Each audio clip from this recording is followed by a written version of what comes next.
안녕하십니까, 최지원 변호사입니다. 오늘은 조금 흥미있어 하실 만한 주제를 설명드리려고 합니다. 메타버스 들어보셨죠? 요즘 하도 이슈입니다. 잘 아는 분도 있고 실제로 메타버스를 통해서 뭐 활동하시는 분도 있고, 아니면 아예 뭐 난 얘기만 들어봤다 하는 분도 계시고, 전혀 이제 뭔지 모르는 분도 계신데, 점점 이제 메타버스가 이슈가 되고 있고, 메타버스 관련 주식들도 계속 이제 주가가 계속 오르고 있고, 메타버스라는 내용의 어떤 주제로 기사도 많이 있고 책도 많이 나오는 것 같습니다. 실제로 메타버스 관련된 내용들이 이제 현실 속에서 계속 회자가 되고 있는 것 같아요. 최근에 보면 이제 우리나라 같은 경우는 네이버 Z가 홍보하는 거 아닙니다. 네이버 Z가 이제 만들어 놓은 제페토라는 이제 메타버스 플랫폼에서 여러 가지 행사들도 이루어지고 있습니다. 또 뭐 최근에 뭐 뉴스에 났던 것 같은데, 뭐 유명 이제 가수가 이런 메타버스 안에서 콘서트도 하고 팬 뭐 사인회도 하고 성황리에 행사가 마쳤다, 이런 기사도 본 것 같습니다. 제 친구가 이제 아모레퍼시픽 다니는 친구가 있는데, 이 친구 얘기 들어보니까 최근에 아모레퍼시픽 창립 76주년 뭐 행사도 뭐 메타버스 안에서 했다고 하더라고요. 네. 이만큼 이제 일반 기업들, 뭐 대기업뿐만 아니라 일반 기업들도 이제 메타버스에서 뭔가 많이 하려고 하는 것 같습니다. 이제 그러다 보면 점점 공공기관에서도 메타버스를 활용한 행사들을 진행을 할 것 같고, 메타버스가 뭐냐, 근데 모르는 분들을 위해서 설명을 드리자면, 이제 메타라는 이제 어떤 초월했다는 내용입니다. 메타, 이제 그리고 유니버스, 이제 세계라는 거죠. 메타와 이제 유니버스가 합쳐서 메타버스, 그러니까 이 현실 세계를 좀 초월한 어떤 세계상을 또 만들어졌다, 이런 취지로 이제 메타버스라는 용어를 쓰고 있고, 이 메타버스는 일종의 이제 가상현실 공간입니다. 가상현실 공간에서 사람들이 막 생활하고 활동하고, 이전에도 이제 가상 세계, 뭐 가상 뭐 시스템, 뭐 가상 게임 이런 것들이 많이 있었는데, 이번에 이렇게 이제 좀 많이 회자가 되고 있는 메타버스는 실제 그 안에서 경제 활동도 가능하고 일상생활과 같은 여러 가지 것들이 가능하기 때문에 좀 기존에 있던 가상현실 세계라든지 아니면 가상 온라인 게임 뭐 이 정도 수준과는 좀 확연히 차이가 있는 것 같습니다. 그래서 이제 메타버스라는 뭐 이름으로 계속 가상현실 세계가 이게 점점 더 커져가고 있는데, 근데 그러다 보면 아무래도 이제 법률적인 분쟁도 생길 수밖에 없겠다라는 생각이 듭니다. 뭐 예를 들면 메타버스 안에서 이제 사람들이 막 활동을 하다 보니까 뭐 경제 활동도 가능하거든요. 뭐 주고 받고 사고 팔고. 그러다 보면 당연히 이제 현실 세계에서 발생할 수 있는 경제적인 형사 사건들, 뭐 사기라든지 횡령이라든지 뭐 돈을 빌려주는데 뭐 안 갚는다든지, 아니 뭐 민사 사건, 형사 사건 뭐 다 가능할 것 같습니다. 실제 온라인 게임 상으로도 가상현실 세계에서 뭐 아이템을 주고 받고 사고 팔고 하거나 할 때 사기죄가 적용되는 경우도 많이 있고 하기 때문에, 이런 메타버스 내에서의 생활도 형사사건이 충분히 발생할 수 있다는 걸 좀 주의할 필요가 있겠습니다. 명예훼손 같은 것도 가능하겠죠. 뭐 형사사건으로서 메타버스 내에서 여러 명이 모여 있는데 누군가 욕을 했다든지, 아니 명예훼손이 될 만한 발언을 했다든지 뭐 한다면, 그 자체로서 이제 온라인 명예훼손이라든지 아니면 뭐 모욕죄라든지 여러 가지 것들이 가능할 수 있을 것 같습니다.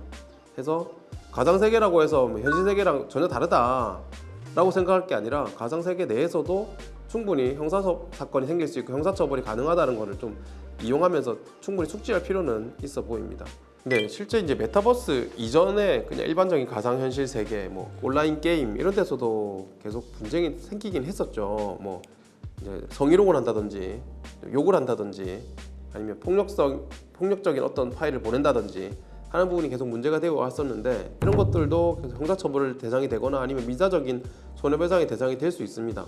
뭐 예를 들어서 뭐 욕을 했다 이러면은 당연히 모욕죄가 형성을 될 수 있고요. 그거는 기존에 지금 메타버스 플랫폼 이전에도 가능했고, 성희롱 같은 경우도 충분히 문제될 수 있습니다.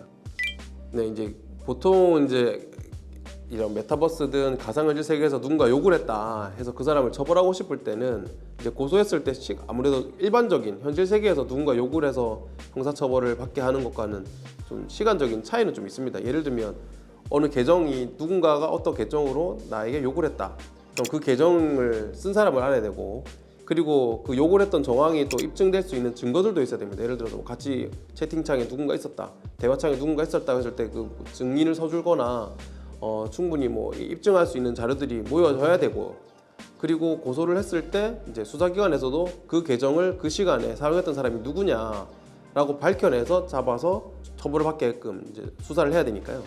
그러면 그런 시간들이 아무래도 밖에서 일상 현실 세계 내에서 누군가 욕을 했다, 야 이 사람이 욕했어, 이런 뭐 단계와는 조금 더 복잡한 절차를 거쳐야 되기 때문에 아무래도 시간적으로는 이제 처벌하거나 아니면 고소해서 그 수사 절차가 진행되고 기소에 이르기까지는 시간이 많이 걸릴 것 같긴 합니다. 네. 그리고 또 메타버스에서 최근 이제 많은 이제 법률가들이 좀 이슈를 찾고 있는 것들 중에 하나가 이제 저작권법 위반이 가능할 수 있다는 부분입니다. 메타버스 내에서도 여러 가지 창작물을 만들 수가 있어요. 뭐 어떤 아이템이라든지 아니면 뭐 물품이라든지 가방이라든지 뭐 자동차라든지 이런 것들을 만들어서 활용하고 쓰고 할 수 있는데, 문제는 이제 그런 것들이 기존에 뭐 브랜드화 돼 있다든지 한다면은 상표법 위반이 될 수가 있고, 창작물, 예를 들어 음악이라든지 뭐 어떤 뭐 저작물 중에 창작물들을 별도로 또 무단으로 이용한다든지 활용한다든지 하면은 그 역시도 저작권법 위반으로 처벌받을 수 있음을 숙지하셔야겠습니다. 뭐 형사뿐만 아니라 민사적인 문제도 충분히 발생할 수 있을 것 같습니다. 실제로 최근에 그 미국에서는 로블록스라고 들어보셨죠? 이제 로블록스라고 게임이 있는데 그 메타버스 토대로 이제 활용하고 있는 요즘 초등학생들이 많이 이용하는 그런 게임입니다. 그 안에서 이제 온라인으로 음악을 이제 사고 팔고 뭐 배포하고 했었는데, 그것 때문에 전미 음악 협회에서는 이제 로블록스를 대상으로 저작권법 위반으로 소송을 걸기도 했다고 합니다. 실제로도 우리나라에서도 이런 저작권법 위반으로 메타버스 내에서의 활동이 제한되거나 소송이 이루어질 수도 있겠다라고 생각이 듭니다. 그 외에도 이제 뭐 건축물이라든지 기존에 있는 건축물을 내가 똑같이 뺏겨서 뭐 만들었을 때, 아니면 뭐 자동차라든지 아니면 어떤 이제 명품 브랜드를 이제 모사해서 만들었다든지 하면 마찬가지로 상표법 위반이든지 하는 부분이 문제될 수 있음을 좀 숙지를 하셔야겠습니다.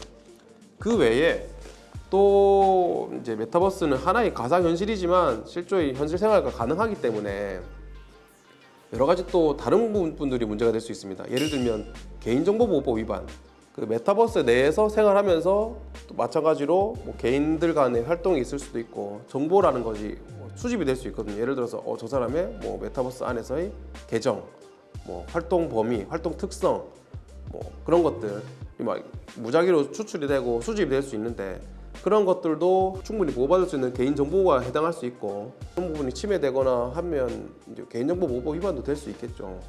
그래서 이런 부분은 충분히 숙지를 하고 조심할 필요가 있겠습니다.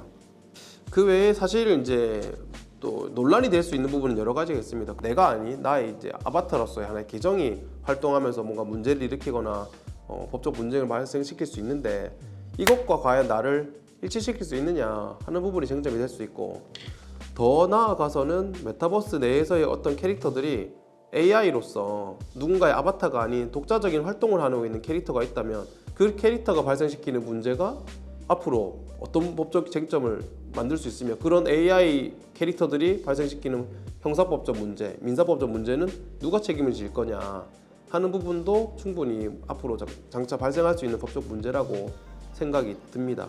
앞으로 이제 이 메타버스 이제 플랫폼들이 계속 활성화될 것 같긴 합니다. 이제 정부에서도 많이 지원을 하는 추세이고 이슈가 되고 있고, 다른 이제 선진국에서도 이 메타버스 플랫폼이 굉장히 많이 활용이 되고 있습니다. 이런 세계적인 현상을 대비해서 어떤 문제가 생길 수 있다, 어떤 법적 문제나 어떤 법적 분쟁이 발생할 수 있다는 걸 미리 좀 숙지하고 인지한다면 향후에 발생할 수 있는 문제를 사전에 예방할 수 있지 않을까라는 생각은 듭니다. 예, 요즘 코로나 시기에 이제 언택트 활동이 많이 있다 보니까 실제 뭐 저 같은 경우도 가상이라기보다는 이제 비대면으로 이제 온라인상으로 뭐 줌이라든지 다른 이제 화상 채팅 프로그램을 통해 가지고 상담을 해달라고 하시는 분들도 꽤 있습니다. 그래서 예전과는 좀 이게 변호사 시장도 많이 바뀔 것 같아요. 앞으로는 이제 비대면으로 이제 화상으로만 만나서 이제 상담을 하거나 사건도 이제 사건 자료 같은 것도 충분히 쉽게 교환할 수 있으니까 상담도 하고, 지역에 구애받지 않고 시간에 구애받지 않고 쉽게 상담도 하고 사건도 진행하고 사건 수임을 하거나 재판을 진행하거나 하는 것도 충분히 가능할 것 같긴 합니다. 그렇다면 이제 메타버스 상황에서도 더 그렇죠. 뭐 얼마 전에 최근에도 이슈가 됐던 건데 이제 메타버스 플랫폼인 제페토 내에 어떤 법률사무소 사무소가 설립이 됐다라는 기사도 본 적이 있는데 이런 식으로 온라인상에 법률사무소가 개설이 되고 그 메타버스 내에서의 어떤 그 법률사무소를 통해서 방문을 해서 가상 아바타를 이용해서 상담을 받는다든지 사건 뭐 설명을 한다든지 하는 부분도 충분히 가능할 것 같습니다. 앞으로 장차 미래에는 온라인상에서 재판도 가능할 수도 있을 것 같은데 모르겠습니다. 예, 앞으로 변화는 정말 많이 급변하게 일어날 것 같다는 생각입니다. 네, 오늘은 메타버스 관련해서 조금 설명을 드렸습니다. 앞으로 저도 이제 메타버스 관련된 부분을 또 신경을 쓰고 관심을 가져볼 건데요. 메타버스와 관련한 뭐 쟁점 아니 뭐 이슈가 되는 부분이 있다면 간간히 설명드릴 수 있는 시간을 갖도록 하겠습니다. 감사합니다.